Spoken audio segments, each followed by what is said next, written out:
So in reality, one order can generate a lot of data, such as this order number is 7898, order date March 10th, 2019, order status complete, amount is $35.42.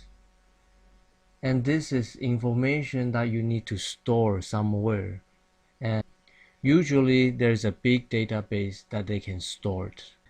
So we look at this order object A, contain all this information, and then we put it into an order table in this format, just like Excel, where you have the order number as a column, order date, order status, order amount as another column, and each row represents that one order, one object.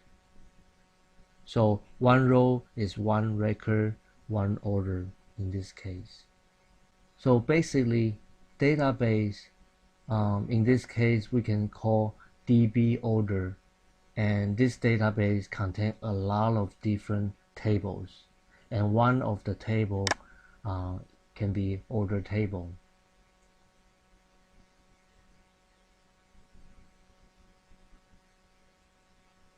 So in a database, when we have a new order, we insert a row into this table, or there's an updates like the status being updated, maybe completed or is cancelled. So you have some way of update a field or multiple field in one row. Or if the order is invalid, you want to delete a row, or you want to retrieve an order for print purpose, or you want to retrieve a complex report by joining multiple tables from the database.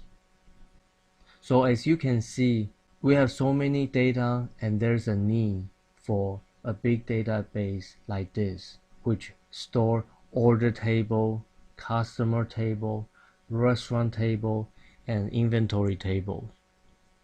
So do you get a sense of how things are viewed by the developer? If not, you may just need to practice a little bit more. Hey, even Superman and Flash need to practice their abilities. I'm confident that you will do well if you keep practicing. Wow, we have gone through a lot of stuff, and I hope these concepts I presented here are easy to understand and pretty straightforward. If you understand and remember at least 80% of it, you should be proud of yourself. This is not your typical beginner's class. We have covered a lot of crucial programming concepts that you may need to sit through a few years of IT school in order to see the big pictures and grasp these concepts. In this lesson, we are able to view the interactions of a typical drive-through business in terms of how programmers see the world.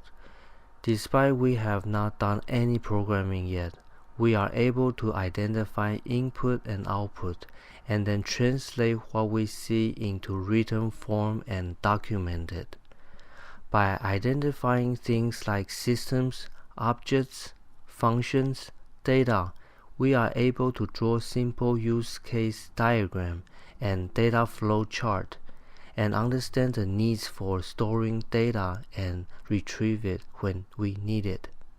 I hope I have begun to demystify the world of programming a little bit, and you may think it's quite fun to see the world differently if you have not exposed to any IT stuff.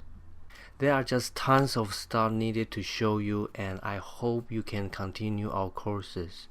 Remember to subscribe my channel and share with your friends. I'll see you in the next course.